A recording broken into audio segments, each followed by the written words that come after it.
To ensure the 7 to 8 seconds contraction that's recommended for the bird dog, you can teach the client to hold each position for one deep inhale and one deep exhale. It'll look like this.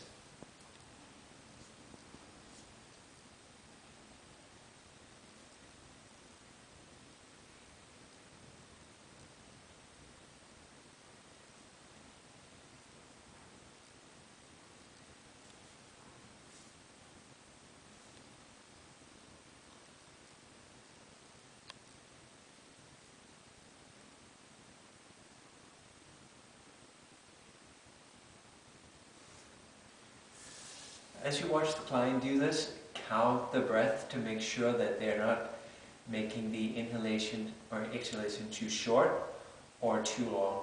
If it seems too short, you can ask them, how would it feel if your inhalation was 1 to 2 seconds longer?